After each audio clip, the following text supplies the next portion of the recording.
I explain to my sister why people don't like her?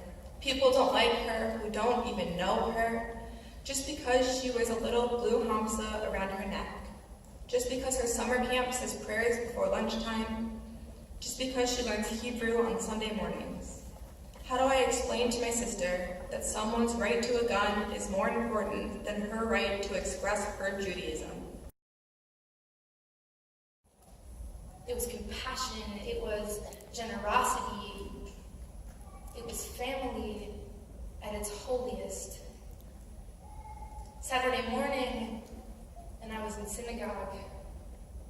The rain fell outside onto the drenched autumn leaves. Laughter and an overabundance of food filled us up with warmth. I was perfectly and effortlessly content. Saturday morning, and I was in synagogue, and I was pulled aside and told 11 of our people were murdered Saturday morning in synagogue.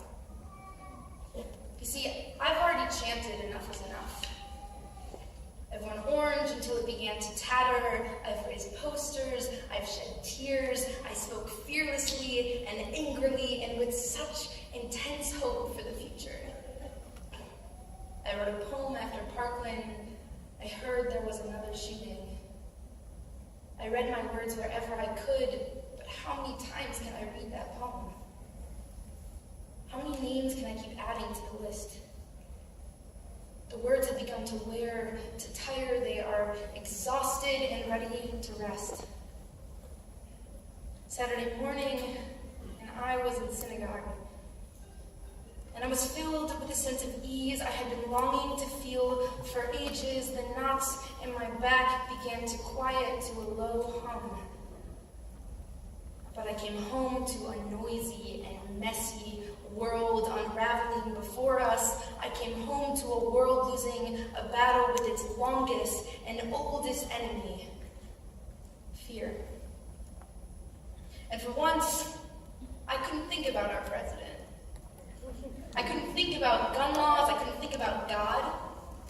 All I could do was feel, and I felt endlessly.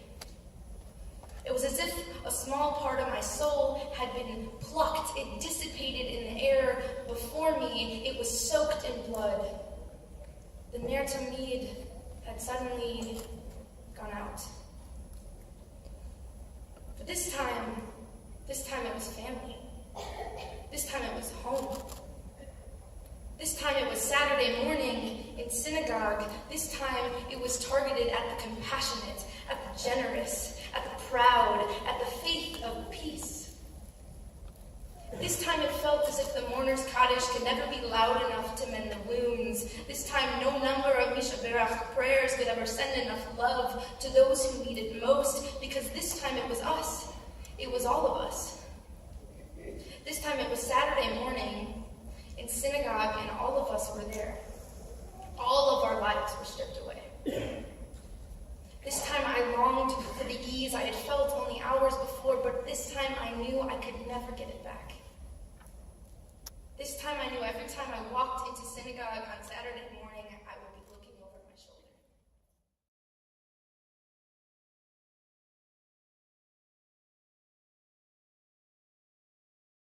Working on homework and gazing at the gloomy sky outside, my mom received a frantic call from a coworker describing the horrific events occurring in Squirrel Hill.